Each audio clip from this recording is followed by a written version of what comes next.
Welcome, everyone. Thank you so much for joining today's webinar. My name is Felipe from the Instantly team, and I have here Cole Harris from prospectup.io. He's an expert in email deliverability. How are you doing today, Cole? I'm doing good, Felipe. How are you? I'm good. I can't complain. So let's just jump right into it. So how about if you quickly introduce yourself, if you tell us what led you to where you are right now, if you explain a little bit what your company does currently. Sure. My name is Cole. I run a company called Prospect Up. So we've been doing cold email marketing for about 2 years now. We focus on email deliverability.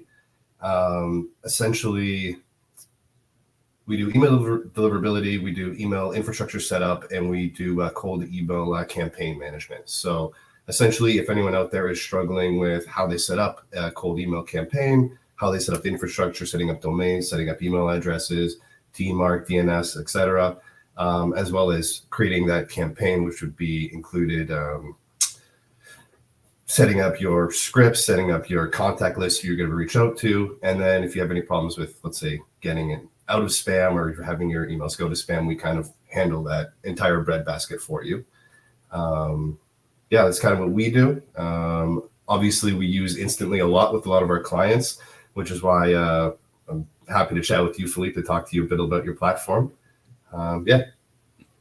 Awesome. Yeah. And by the way, guys, we'll be answering your questions live. So this is a great chance for you to ask what could be working best this 2024. I'm sure Cole has a lot of experience from managing his clients or from his own campaigns on, what could lead you to land on the inbox. So yeah, feel free to ask your questions. We'll be answering them live. So how about, Cole, like if you tell us a little bit of what your thoughts are on the previous year, like things that maybe you learned from 2023 that improve your campaigns overall, that led you to land on the inbox. Like, is there any learnings that you had so far from last year?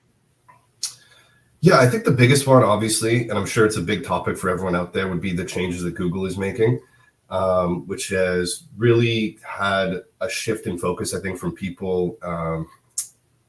They need to be a lot tighter with their lists, especially if you're going to be targeting more of a B2C as opposed to a B2B. So I think the biggest shift I'm finding moving into 2024 when it comes to email deliverability would really be to segment your email list properly. You got to make sure that your bounce rate, like anything more than a 3% bounce rate, is going to end up with you having low deliverability, end up with you in spam, and ending up with you possibly being blacklisted or graylisted. Basically, I would say just being safe, making sure that you're properly warming up, because I'm sure, as you know, with things getting stricter and stricter with spam, especially with G Suite, which is the majority of emails that you're going to be emailing, it's easier and easier for people to set up a cold email campaigns, buy a domain, buy a couple email addresses, send out 1,000 emails a day, have them all go to spam and be like, this doesn't work for me. So you just have to be smart with what you're doing, who you're targeting, and how you're set up. And I think that you just have to be a bit more savvy moving into 2024 than you could in previous years. That's basically the shift I've seen, just a little bit more detail-oriented when it comes to doing this. Yeah, no, that makes a lot of sense. Like personally, I've been doing cold email for like 10 years, and every single year I see a change, but those who adapt are the ones who get the best results. So I guess that's a great takeaway for 2024. Now, you have mentioned to me that you also specialize in email infrastructure. So that's a very interesting subject as well, because we have a lot of users in our Facebook community. By the way, if you haven't joined, we have more than 35,000 members. Call Email Masterclass by Instantly on Facebook. And yes, a lot of those users in our community, they would ask,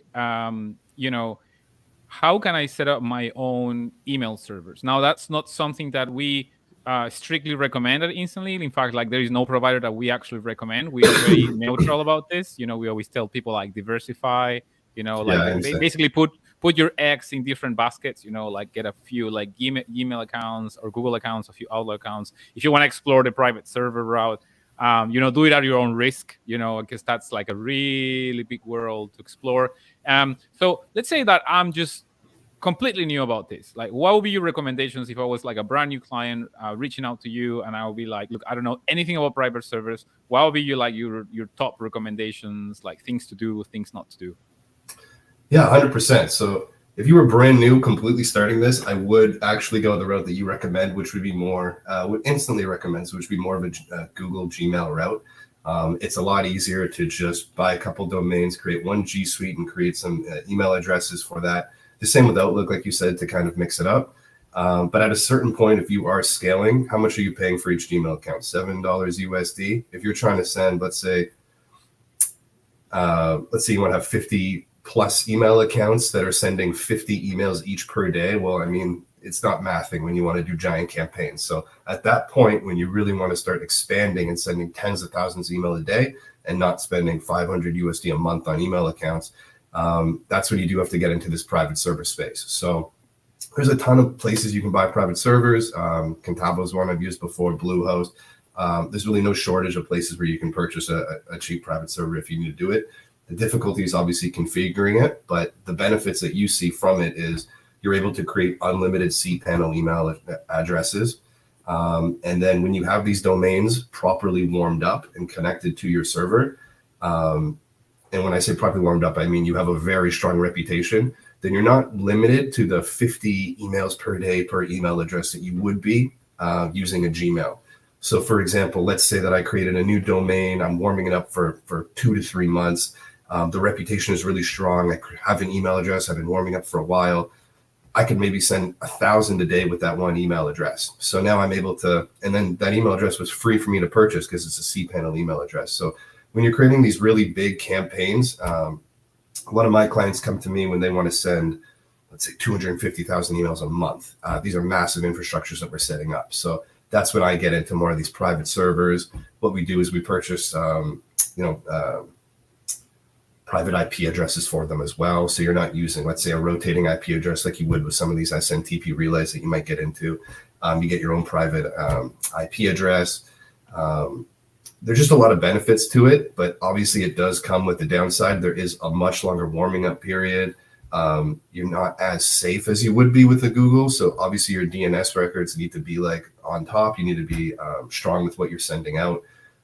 Whenever I do this, I recommend to my clients you send everything through a spam checker. So we check every email before we send anything out to make sure that we're within the proper parameters, that we're not going to go into any spam inboxes, because that would be obviously very detrimental to the campaign. So I recommend, if you're starting out, start with the Gmail. If you just want to send 2,500 a month, like start with Gmail, start with Outlook, start with something easy. If you really start expanding, when you start seeing success, I find, got on a tangent here, but I find a lot of my clients, they'll find success, right? Then we have 5 email accounts and they'll find success. They'll book a couple of meetings a month, but they go, how do we expand it? And I go, okay, well, look, we have like 4 to 6% reply rate. Things are looking good. If you want more, it's not a matter of adding better leads or changing the copy. It's a matter of expanding this, right? We have to, if you like these many meetings, we have to 10x it and then 20x it. How do we do that?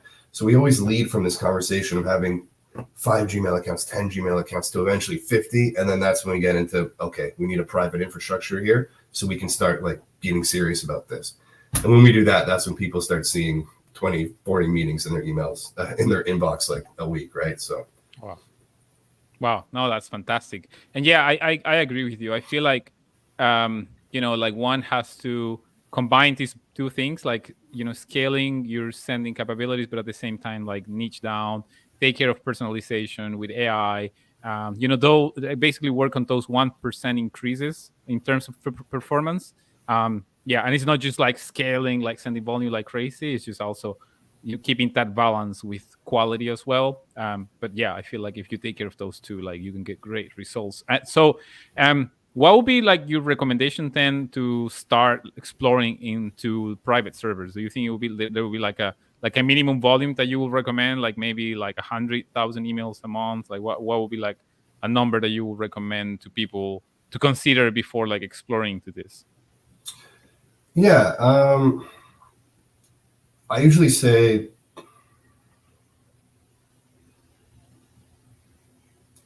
I'd say when you're looking around 10,000 a day is when you should get into private servers. When you're pushing that, I mean, you can get with Gmail, you can get easily 2,500, 3,000.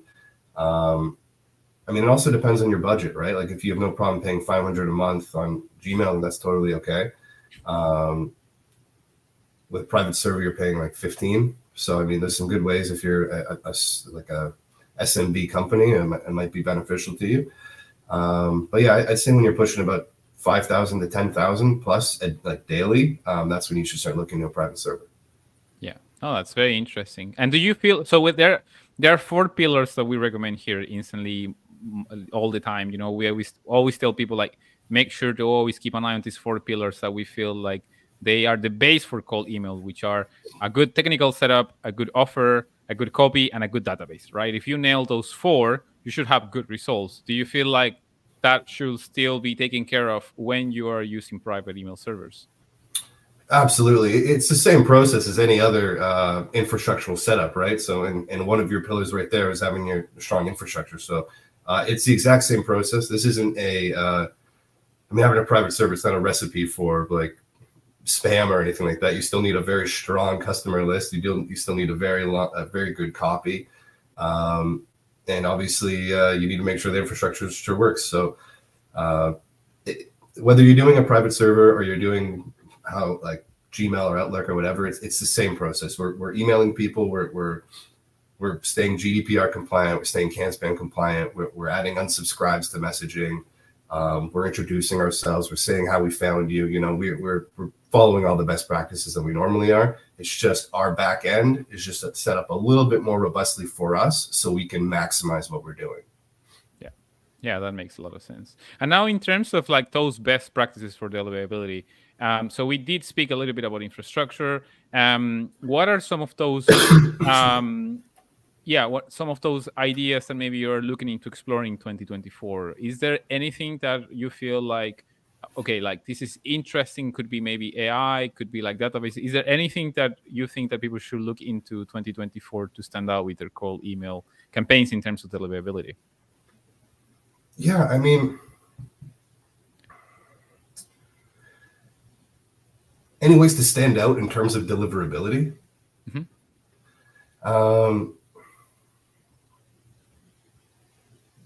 Yeah, that's a tough one. I mean, I would say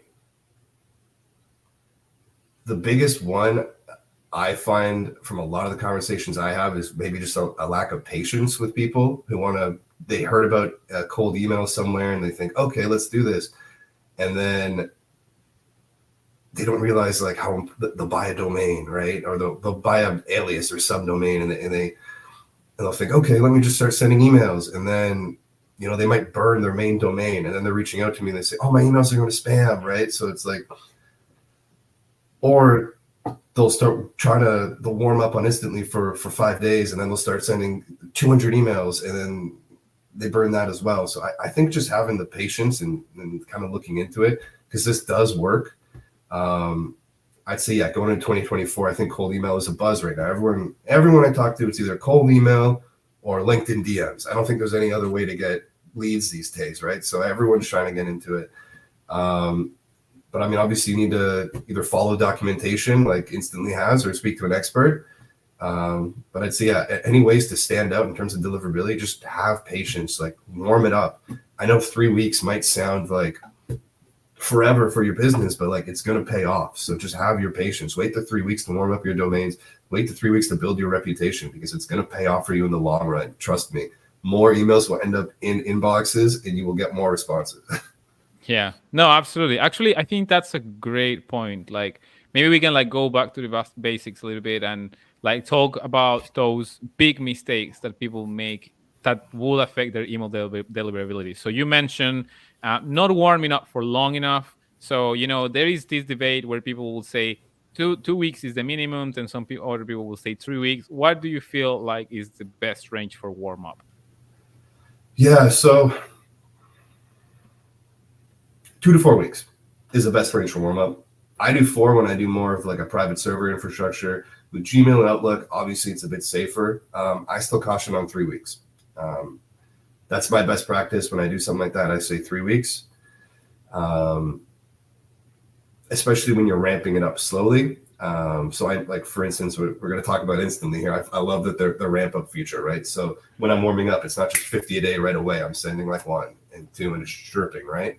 Because for people that don't really understand, the entire purpose of a warm up is to make us look as human as possible. So obviously, if you're sending 50 of the identical email within 5 seconds of each other, it's going to look like a robot. It's going to look like spam, and you're going to end up in spam. So the purpose of warming up is to make you look as human as possible. So we're going to be sending different emails at different times. We're going to be sending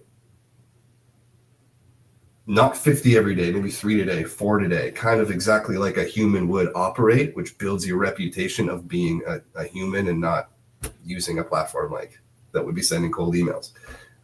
So that's why it's so important to do this, because you want to have a strong reputation. So when you do start sending these 50 a day, I know a lot of people don't A/B test, which isn't great, but you don't send a lot of variation. So if you were to be sending the same email every day 50 times from one email address and you're not warmed up, you don't have the reputation, you're going to end up in spam. Yeah, absolutely. And it's kind of funny because the warm up period is not the only mistake we have seen. We also have noticed that like this is gonna sound crazy, but some people, they just it's almost like they write the emails as spammy as possible on purpose. Like they will put like a bunch of images, a bunch of links, and they will like use a bunch of spam triggers like free, opportunity, money, Yeah. and then like they'll be like, my campaign is not performing, what's wrong? And then we're like, we've been telling you all this time, like, these are the best practices you should recommend. So I think sometimes it's necessary to like remember people, especially the ones starting out, these best practices. So I think if we can go back to the basics again, what would be the ideal message for you that performs best in terms of length, in terms of copy? Like what will improve the deliverability? Like if you were like explaining this to someone completely new to cold email. Yeah. So I actually, there's a video instantly posted, which I actually absolutely love. It's a AAA method, right? It's, excuse me, sorry. It's attention. So you basically spend an email and you break your cold email into 3 areas. So there's attention, authority, and ask. Instantly has a great video on this if you want to check it out after this. What we want to do is grab their attention with something. So I usually do something snappy, and I try to do it as personalized as possible. So either you can use AI to kind of help you write something, or you can just use variables, hey, company name, that kind of thing. So I usually start off with an attention grabber.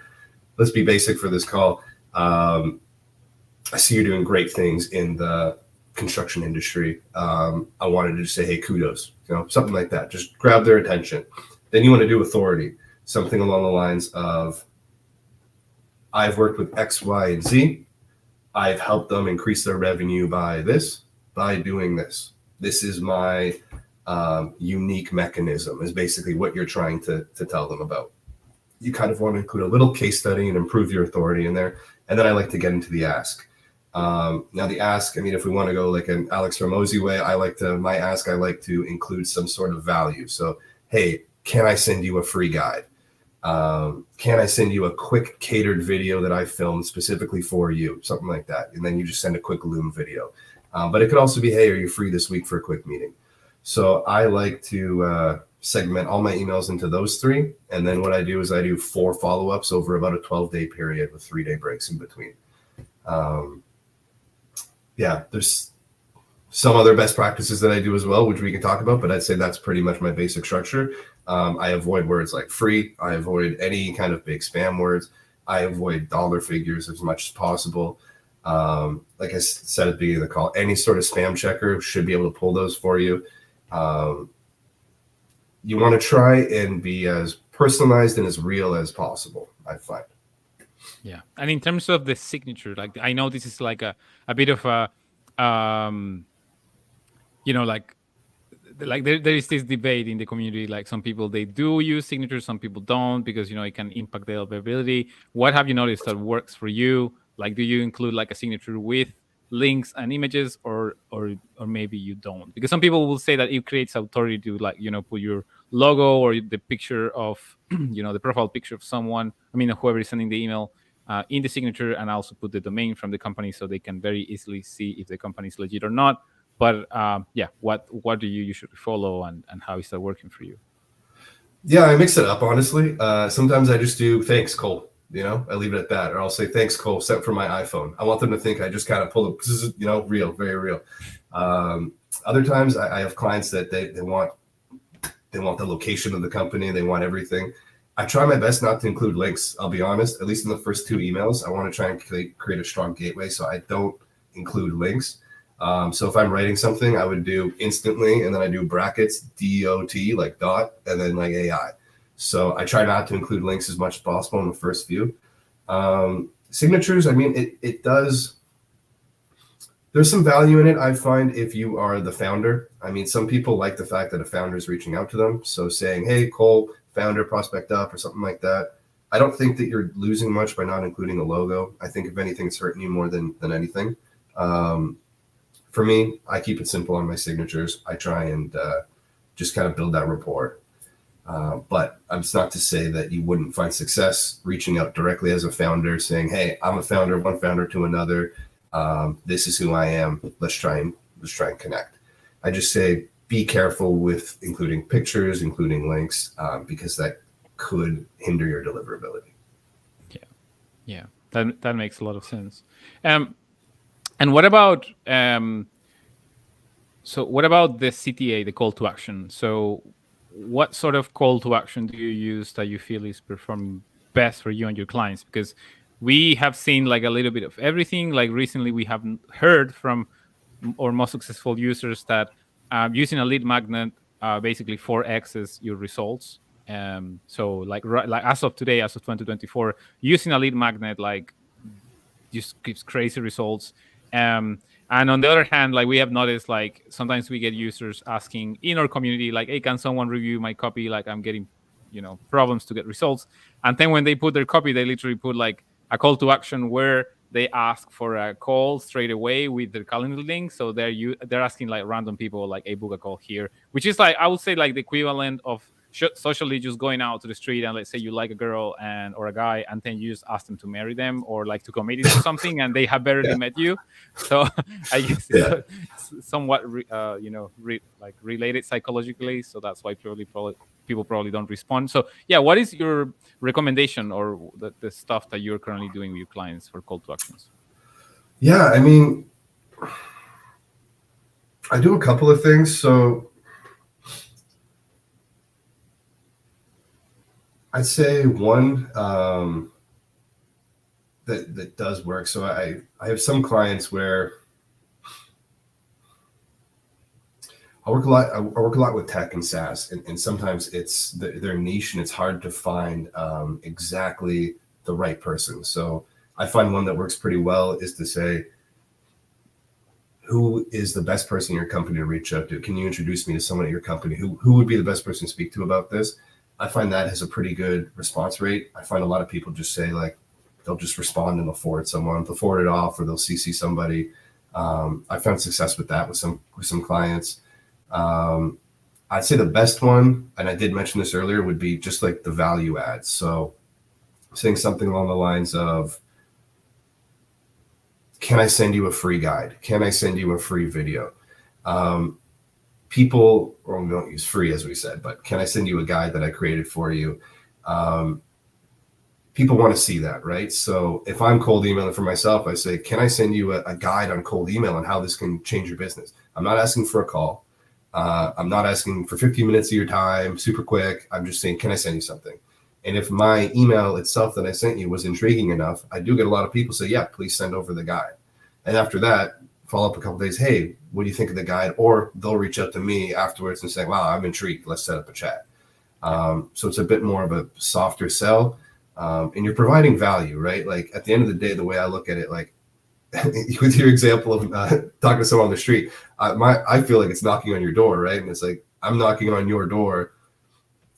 I should at least have something for you. I should at least provide you with something, right? Like, it's not just like, okay, come with me, let's have a phone call, I want to sell you something. It's not just me, right? It's a two-way street. So I want to provide trust. I want to build my reputation with you, and I want to provide you value. And I do that by offering you knowledge. And what I can offer you knowledge on is cold email. So let's chat. Yeah. No, absolutely. I think that's a great point. And going back into email deliverability, are there any best practices in terms of the technical aspect of it? When we, let's say, talk about domains, like, are there any providers that you will recommend? Because we have seen like discussions in our community that certain providers work best. Like, for example, we've heard that Namecheap has a bad reputation, but then some other people will say that no, they're not really. That that basically the main issue that some users are seeing with Namecheap is that it's sort of like flag as spam for like one list, but then some other people say that that list really doesn't like affect at all the deliverability. Is there any provider that you recommend or that you use? Like, is it GoDaddy? Is it Name.com? Like, what do you usually use? I use GoDaddy. I believe it's a Canadian company. I'm in Canada, so it's just the one I was always used my whole life. And it is obviously worldwide known, so it's a strong one. I use GoDaddy for all my domains that I purchased, but I haven't really noticed. My clients, I've used all sorts of platforms, like Bluehost, Ionis. There's like 1,000 places to buy domains out there. Obviously, some are more reputable than others. I find as long as you're able to get into, the records and point them directly, I haven't noticed any big issues personally. I don't know if you've experienced that, but for me, if someone out there is just thinking about it, stick to a big brand. There's no, what are you going to save a couple bucks not using GoDaddy? It's like $14 for a domain for a year. So just bite the bullet on that. But personally, I've not had anyone have worse deliverability not using GoDaddy. Maybe that's because they're using Prospect Up for their deliverability. I'm not sure, but maybe you can lean into that a little bit. I haven't had any big concerns. Yeah, no, same. Like, we haven't seen like that many big issues. We did see slight problems with Namecheap, so we try to avoid it and like tell people like not to use it. And I think the main reason why Namecheap had issues was because they had like an email provider called Private Mail, I think is the name, where you can buy like email accounts for like super cheap, and basically they were being used for spam. And by the way, instantly, we do not promote spam at all. Like, we are strong supporters of, if you're going to send cold emails, stick to our 4 pillars. Again, good offer, good copy, good database, and good technical setup. And also, the most important one is try to send something that people want to receive. Like, don't try to send. Absolutely. I'm quoting here A.G. Quesada, like one speaker that we had before and a successful agency owner. He will often say, don't sell meat to a vegan. Like, the vegan will get angry and report your spam. It's pretty straightforward. So, yeah, I think the like Namecheap, I think it just got a bad rap because of that, because a lot of people will abuse it, and then you will just blast people, like just take entire database and just blast them. But yeah, we will say in general, like at least from an instantly perspective, like, we haven't seen a provider that performs best. Just stick to like the biggest ones, like the largest ones. Those work very well. If you are trying to like save $1 or $2 per year per domain, probably it's not worth it. Like, going for like unknown, cheaper domain registers, just stick to GoDaddy and the larger one. By the way, I didn't know GoDaddy was Canadian, so that, I guess, that gives them extra brownie points. Because Canadians, they're good people. So yeah. Thank you. Okay, so in terms of domain name, we usually recommend, like certain prefixes and suffixes. Like, for example, let's say your company, prospectup.io. If you were to send cold emails, you'll probably buy domains that will be like meetprospectup.com or prospectuphq.com and so on. Will that be the recommendation that you will make, or is there any other way of buying domains or naming domains that you think will perform better in terms of deliverability? No worries. Sorry about that. Like I said, I have a bit of a cold, so if I Yeah. cough in your ear, apologies. No worries. I actually everyone, whoever, like, guys, I was just speaking with Cole before this webinar, and I was telling him like that basically everyone around me got sick as well. So yeah, like I guess we It's all the time of understand. year, So yeah. no worries. The time of the year, yeah. So But yeah, in answer to your question, so you're absolutely right. I recommend to stay away from .nets, .pros, honestly, even .ios if possible. You want to stick to .com, you want to stick to .co, and you can try country emails as well. So .ca, .uk, .us, things like that'll work. But other than those, I mean, we do that because they have the highest reputation, highest yeah, deliverability. So, and when you're in that, so we can use Prospect Up, for example. Excuse me, I have prospectup.co. I have couldn't get .com, but I have .co that I use. Prospect Up Sales, Prospect Up HQ, everything that you said. So you want to try and keep it as most similar to your domain as possible, to your main domain as possible. For one, it's there's a couple of reasons for that. So let's say that you are, I don't know, you're Red Shoe Consulting, okay, and then you have your domain, you have your website, it's Red Shoe Consulting, but then when people, but you're emailing from Tornado Group, right? I assume that you're going to forward Tornado Group to Red Shoe Consulting. If there's no documentation about Tornado Group when you from that domain to the one you're forwarding it to, it looks sketchy. So you want to try and it doesn't only look sketchy to the customer who's thinking, who the heck is emailing me? These two things are completely different, but also looks sketchy to the email provider that is receiving the email. And that can lead you to spam. So you want to try and keep them as in sync as possible. One, for better deliverability, and two, for it's just ease for your clients, right? If you're getting Prospect Up HQ, you're not going to question, oh, their domain is prospectup.io. That makes sense. That must just be an email they have. It's no big deal. So, yeah, as far as you want to try and keep it close within that .com, .co, .us, .ca, whatever you want to do there, and try and keep it as close as possible with just various name variations on it. A lot of people want to create like aliases within it. I just say purchase a brand new domain. You don't want it. You're still affecting your main domain by doing that, right? So you want a fresh domain. The reason we buy these new domains is because we want to keep it separate in case something goes wrong, in case you accidentally don't follow best principles, in case you end up blacklisted, you're in spam house, right? Every email you're sending to Microsoft is just is blacklisted. You don't want that to be affecting your business when you have a big client you're trying to close and they're using a Microsoft account and you're trying to say, hey, here's the project deadline, like whatever you want to say, hey, here's the invoice, and it's just not getting through. So that's why you want to differentiate and get different domains and just safely package these things away, so just in case. yeah, Yeah. yeah. No, that's I completely agree with you on that one.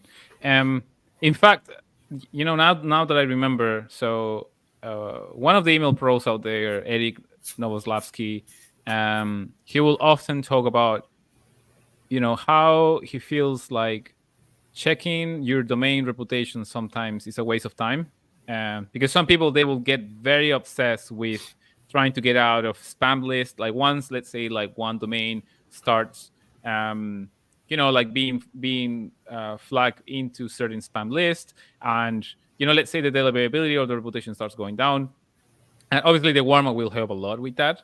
But there are times like where it will just get into like really nasty spam lists because you probably like blasted the wrong list and probably send emails to like the wrong people, and they will just report your spam.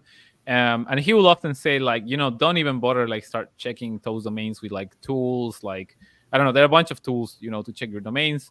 And like trying to like recover those domains, like they cost like $10 each. So just buy new domains, like don't even bother. And that's it. Like, just not, just buy new domains, ward them up, start sending again. Make sure not to blast that list again, because those were, angry people.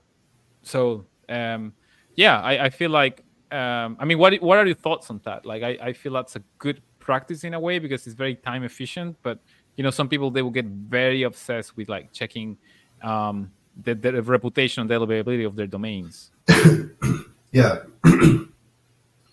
So I don't know if I totally agree with that, to be honest with you. So if I'm warming up a domain for 3-4 weeks, and I mean, if you buy a brand new domain, it has zero reputation. If anything, like let's think of I don't know how many people understand like how things go to spam, but there's various criteria that the provider that's receiving your email is going through. And it's basically checking off various things, looking for things to see if this is going to be in spam. And if you are under a threshold, it'll be moved to the spam box. One of those thresholds is how new the domain is. You get docked points based on how fresh the domain is. So I find an older, more experienced domain is already, you're ahead of the game. You can get these domains delisted if you know what you're doing. It does take time. I've seen it delisted in a number of days. I've had others that are still not delisted and have been going for weeks and weeks. We're trying to build the reputation back. So, but it is possible to get these back. You just need to obviously speak with the correct groups of people and prove that you are fixing the issues or that there was a mistake made in the first place. So, I guess that maybe if you don't understand it or you're not working a professional team, I could see how, yeah, screw it, that one's gone. Let's buy a new one. Let's whatever, move on.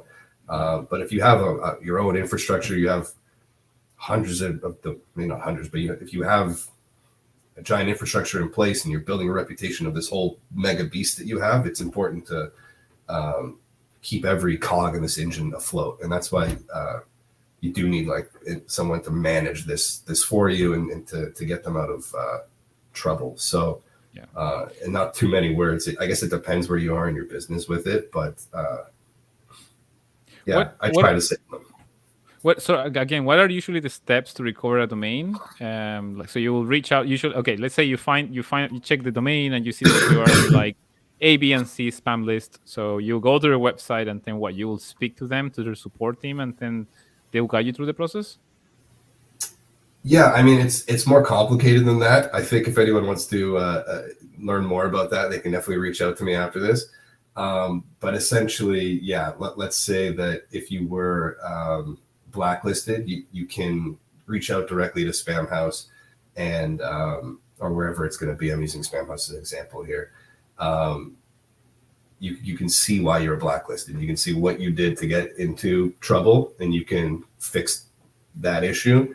And you can kind of basically apply to get your domain out of trouble. And to do that, you obviously have to do various steps to kind of prove that you're fixing things, prove that it's not going to happen again, prove that your reputation is growing. But yeah, you can get your accounts delisted 100%, your domains. Yeah. Interesting. Well, that's another approach. That's something that we love here at Instantly. We love when people test different things. We honestly don't believe there is a single truth to anything. So we love when we hear these different opinions because, yeah, we feel like people should always A/B test everything and then stick to whatever is working best for them. So, yeah, that was a very interesting perspective. You've never heard of getting a domain delisted before? No, I have. I've done it before as well. Okay. But it's also interesting to hear other people's processes sometimes. So yeah. Gotcha. Yeah. So let's answer some questions from the community. So from a Facebook member from our community, from Call Email Masterclass by Instantly, what do you prioritize?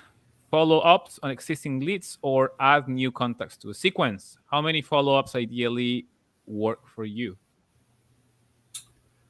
Yeah, so I guess I can answer that in two ways. So for me, when I work with my clients, I actually work up until the lead is gathered, and then their sales team kind of handles the follow-up. So if I'm working with a client specifically, I am focused more on adding new contacts to the sequence because I'm trying to get them as many conversations with clients as possible. And then it's up for their sales team, which are experts in their product, to actually close them. For me personally, when I'm doing it myself, I do, I guess if I'm, which one would I put more time into? I would focus more on the follow-up, because if someone does have interest in talking to me, it depends on what that follow-up is. Have they booked a meeting with me? Have they shown interest in the meeting? Or is it just like, I'm interested and then that's it? As far as how many ideal follow-ups, I mean, I've touched people 11 to 14 times before I've closed them. So it's, I don't know if there's any solid one. Keep them in your database as a warm lead. Try and follow up every 2 weeks until either they tell you to leave you alone. I like to just try and get to the no. Sometimes that takes 11 touches. Sometimes it takes 3. So I don't know if there's a perfect one. But let's say how many follow-ups ideally work out for you. I aim for 5 to 6, and then you can call it a day after that. Yeah. Oh, that's great.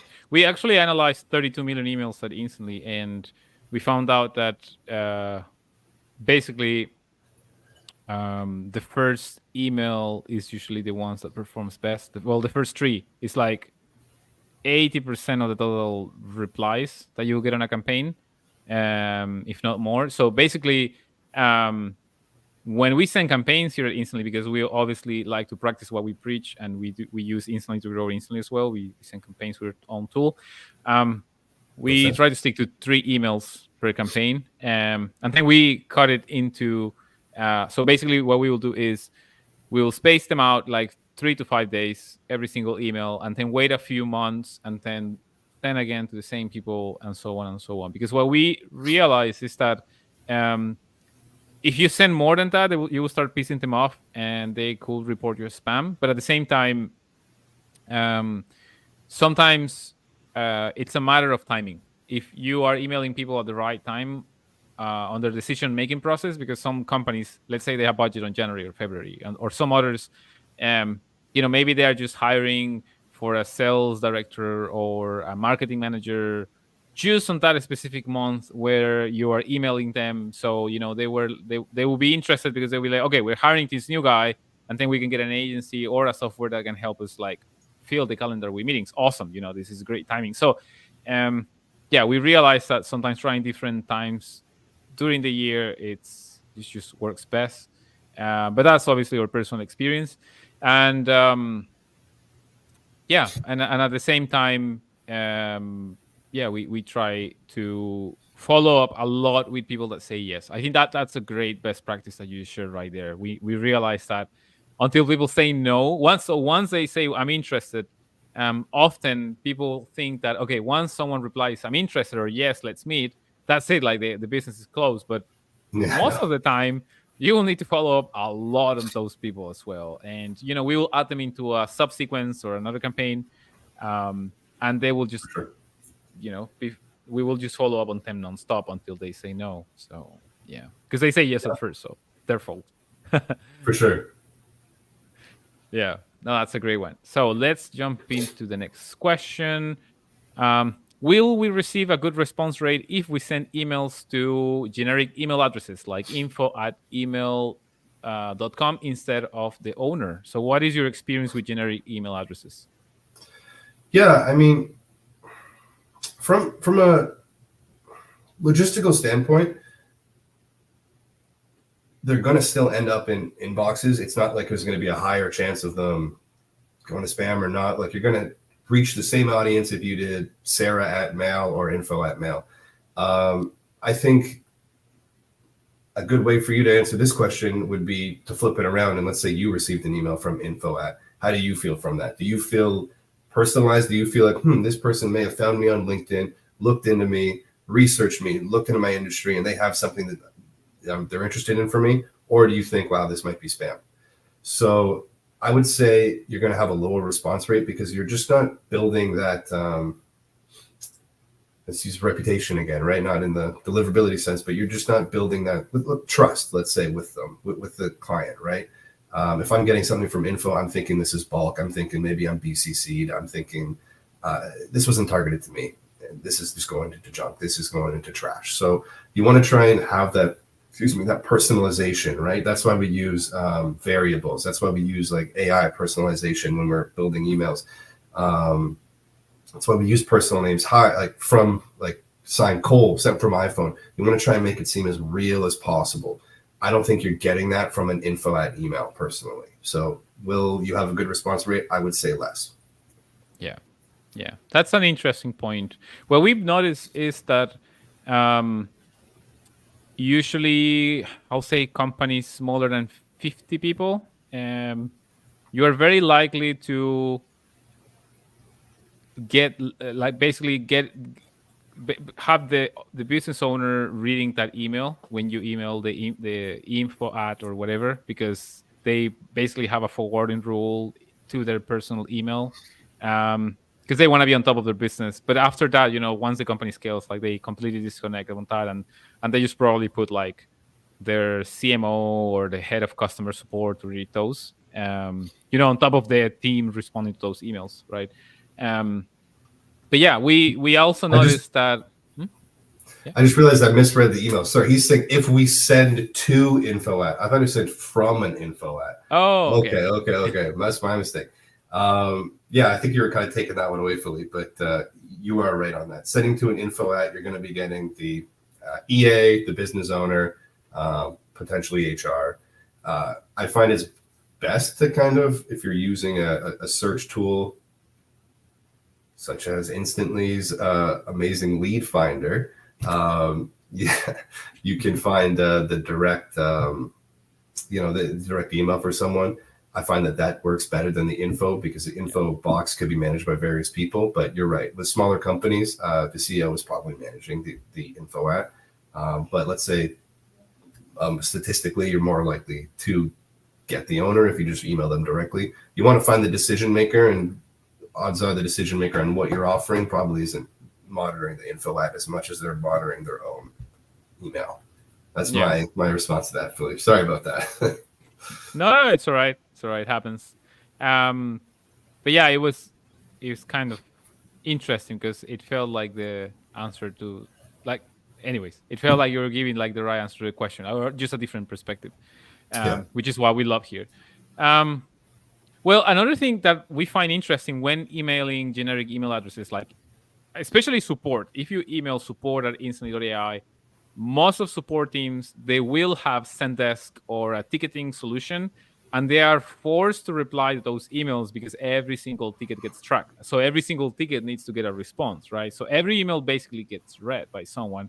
So what we have noticed is that if you are smart enough, you could get a really good campaign by emailing support at domain.com. But you need to be very strategic about this stuff, because Yeah. what will end up happening is the support rep will bring up a summary of whatever you're pitching to the head of that department internally via Slack or via their internal communication tool, and you're gonna have like their attention for a few seconds, and you're gonna stand out, because if you email that person directly, right? Um, they're probably like not gonna see your email because their attention is probably gonna be all over the place. But if they have like one of their team members like bringing that email up to them and being like, "Hey, I just got this email. What do I respond back to them?" and then you'll have their attention for just 5 seconds, but you will have it. So it's still It's an like an interesting interesting. strategy. I'm going to try a campaign like that. I like that. You should, but you need to be very strategic about it. And I'm Yeah. telling you because I get emails like that sometimes. Where they will reach out to our support team, and they're very sneaky about it. So then the support team brings up the conversation to me, and they have my attention for 5 seconds. Most of the time, it's a no. But the ones that send a good offer, because it's all about offers. If someone comes with a good offer, if the support team brings that up to me, I'll probably be like, okay, let me speak to that guy. So yeah, Cool. I like that. I'm going to try that out. I haven't heard that yeah, one. yeah, Support definitely, campaign. Yeah. definitely. Good Cool. offer and that approach, and it works. Definitely works. I mean, I'm talking from personal experience. I get a lot of those. I mean, we get a lot of those emails at instantly sometimes, and Do you think anyone's ever used Instantly to cold email you? oh, That's a good question. 100%, hundred Yeah. percent. We yeah, we do get emails using our own tool, and we can sometimes we can see that because of the custom tracking link. I just Yeah. hover over the mouse and I can see they use like the generic instantly tracking link or stuff like that. I can see some patterns that are common from instant users.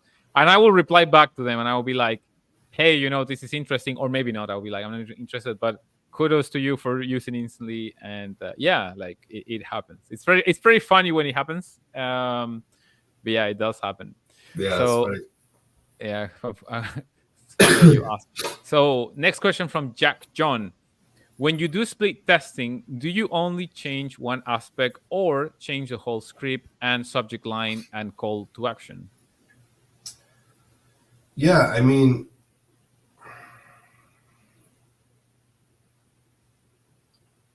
it depends on what I'm trying to test at that time. So I would say I would typically usually test like between subject lines and call to actions more so than a whole script. If I'm going to do a whole other script, I would just create a new campaign at that point. I'm trying to kind of I'm constantly analyzing it, right? So I'm looking at my response rate, I'm looking at my click rate, I'm looking at my open rate. I'm constantly trying to see what variables can be tweaked. So if I find my open rate's low, perhaps it could be the subject line. So I can open up a variable and test a new subject line there, and then that one's performing better. Then now I know that this has changed. Okay, why is my response lower? Maybe it's my call to action. So I'm going to change the call to action. So when I start with a campaign, I start with one basic script that I use, and then I'm tweaking that script over time and to try and get it as perfect as possible. Yeah, so that's usually my process for it. You can try different. I mean, in one campaign, you can try completely different copies and put them against each other. I mean, it does just help you have more variables in testing, and it does help obviously your reputation having really distinct emails from each other. But for me, no, I just kind of test just small things in the copy, differentiated between them. Okay, yeah, that's an interesting approach. Yeah, also for example, what we have noticed is that um, you know sometimes you you like, I think you mentioned, you explained it very well. Like sometimes you just go through the entire funnel while you make the changes. So you could, like, if you're just starting out, right, and you are split testing or creating different variants, I would say that you can start from um, the subject line, right, because that's basically what gets your email open.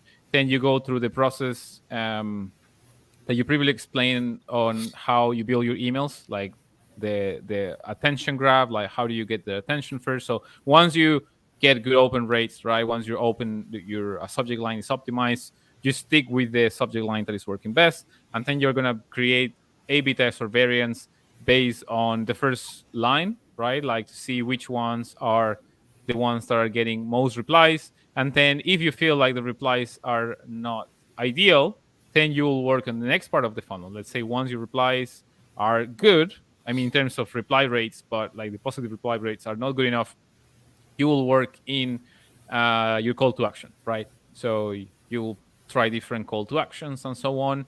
So I think those are the main three things you can work on when you create variants. Like, yeah, you first, like, generally speaking, right?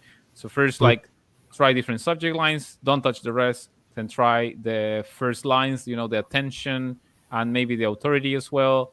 And once you have good reply rates, you work on the call to action. Just yeah, I think to tweak the entire process. At least that's our personal recommendation of what we will do, but everyone will do Yeah, different. So same area. Okay, next question. What from Sander Jan Sander? What niches would you recommend for a beginner? I don't have any prior knowledge, so any niche could work. This is a very broad question, Yeah. but I guess the but first question would be, what does your business do? Are you starting a business based on yeah, niches? Okay, so I'm going to start with, if you're just looking to have a successful cold email, you want to find something with a niche with a very high TAM. So your total addressable market. Obviously, if you choose a niche that has an available market of 5,000, cold email might not be the best for you. So you would try and find a niche that has a very, very large market for you to obviously get at with cold email, because it is a numbers game first and foremost. Um, Marketing and sales agencies would probably be the best. I mean, when you say, Philippe, I don't know, what niche do you recommend? I mean, you just want a business idea, perhaps marketing, because everyone needs marketing, everyone needs sales. Yeah. What do you I think? I mean, I brought this question up because I like to answer it. We get it all the time, to be honest. And the truth is that if like there was an answer for this one, everyone will be doing it, and then it will become too popular and not successful anymore and too competitive. So that's the reason why there is no definitive answer for this one. So it's just constantly changing because the market is always changing, and also what you can offer changes because maybe you might be offering something that maybe you're not really good at. Maybe you might be offering like marketing services, and maybe you're just not a good marketer and people are not buying it. And maybe you don't know it, but maybe like you are really good at video games and you're amazing. Like actually, you're amazing at video games, and somehow like in the video game niche you have an offer that maybe developers are just ecstatic at having someone testing some of their video games and getting feedback about it and willing to pay you for that. I don't know. So I think it all has to do on how you can sell yourself and how you can prove that what you're offering makes sense to whoever is reading that. So that's why we also recommend a lot um, proof of work or case studies or anything that can show people that if they give you their money they're going to get results. So you need to make For sure sure. that that's solid. um, Very important. Yeah. and we have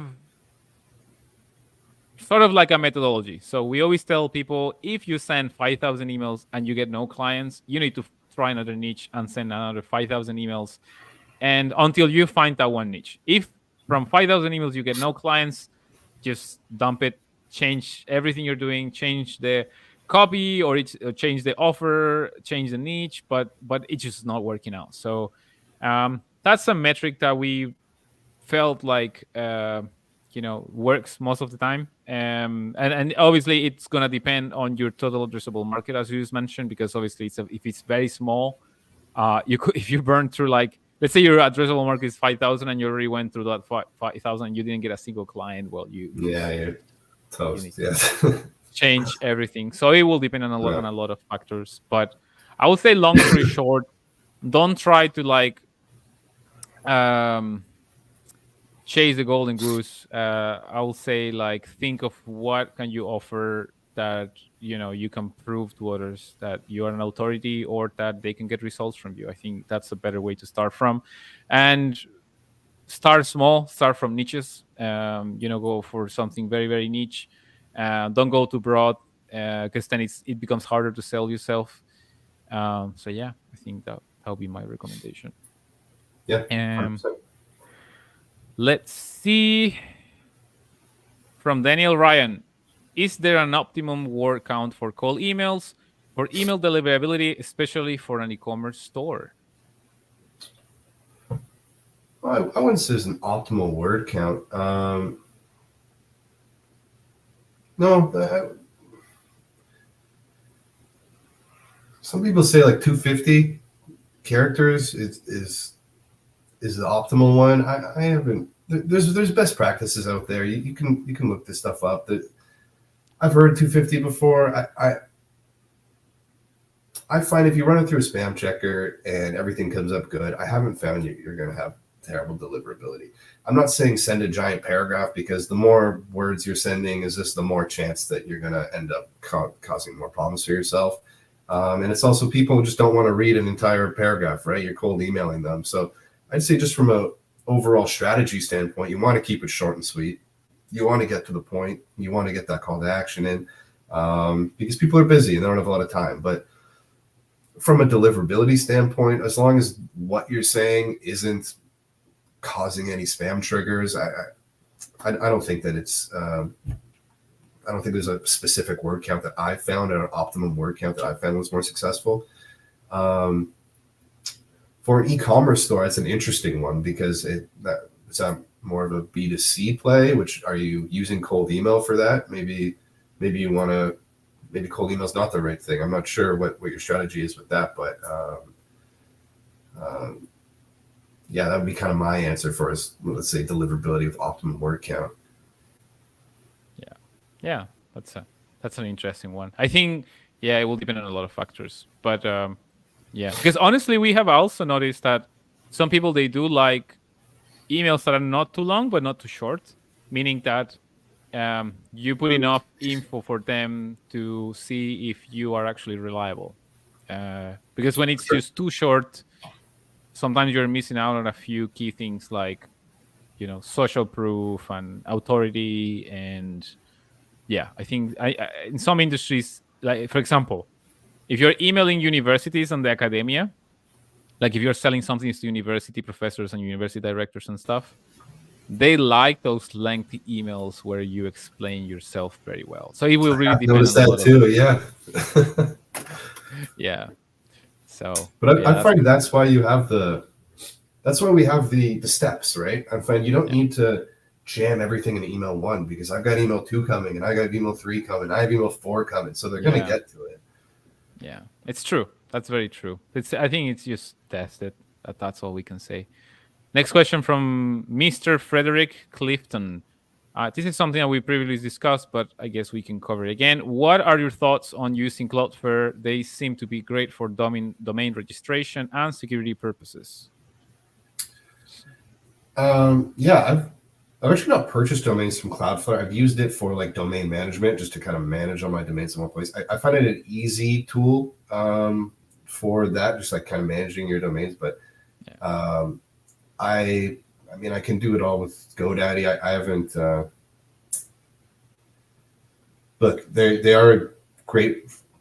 They're a great tool, and they're very well known. So you'll find success with them. I've used them, and I've had success. Have I found more success over, I don't know, a GoDaddy? Personally, no.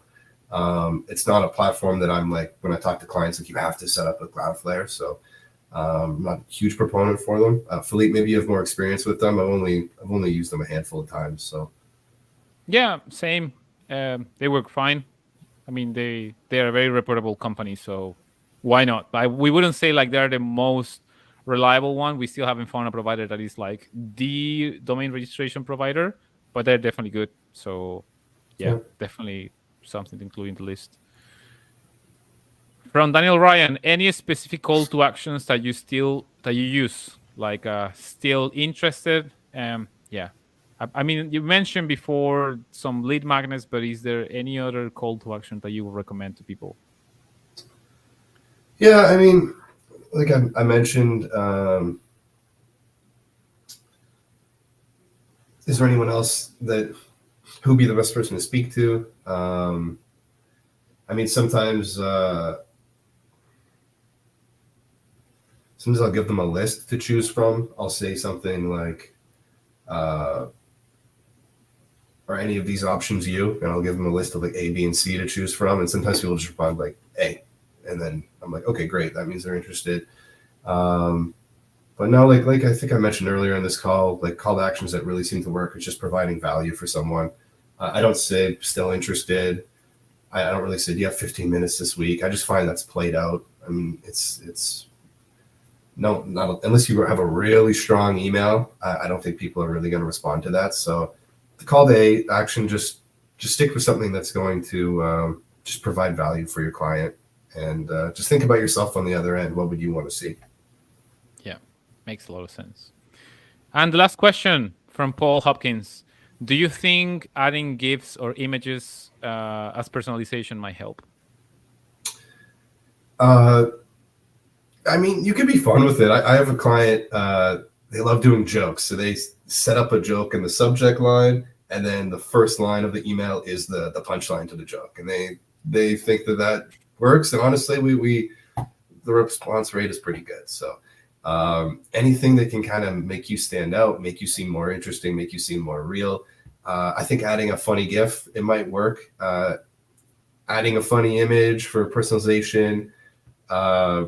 It's helpful. It makes it stand out who you are. I think you want to make sure that it's, for one, it's coming through. Like, you don't want to hinder your email deliverability because you wanted to add a GIF, right? You don't want to increase your chances of getting into spam because you wanted to add a goofy photo, or even, doesn't have to be goofy, but a photo of yourself. So I guess to answer your question, it does help. These things do help add personalization. They do help make you stand out from the crowd as opposed to just text. But it could hinder you because this email might not get through the client. If you send 1,000 of them, more of them might be bounced, more of them might end up in spam. So it's kind of a toss-up. Just make sure that you're following best practices. If you're going to do something like that, maybe do it on the third email as opposed to the first email, things like that. But yeah, it definitely could help. I mean, we're emailing people. You might add a little bit of fun to someone's day. You might stand out from the crowd. So I think it could work. I think that's a great one. Like, a lot of people don't know this, but like, yeah, if you make sure the first email lands on the inbox by not adding any links, by just sending text only, and then you add the GIFs or the email or the links on the second or even third email, then yeah, you very likely land on the inbox because of that. That's a good way to bypass the, domain, like the server protections or the provider protections, however you want to put it. So no, that's a great one. So I think that's about it. Cole, thank you so much for your help today. That was fantastic. We really appreciate your help. If people want to contact you, what's your email address in case anyone wants to write to you with more questions? Yeah. What's the email address that people can send you an email to? I think it's cole@prospectup.io. That's correct. Yeah, I think you froze there for a second. It's Cole, my name, at prospectup.io. You can also check out my website, www.prospectup.io. Feel free to reach out to me. I'm happy to answer any questions. Hop on a call if you have any questions. You want to chat some more, feel free to reach out. Yeah, awesome. Thank you so much once again, Cole. And thank you, everyone, for tuning in today. And yeah, we wish you a successful February, sending Cole emails, and we hope you get a lot of meetings. Thank you, Cole. Thanks. You too. Bye.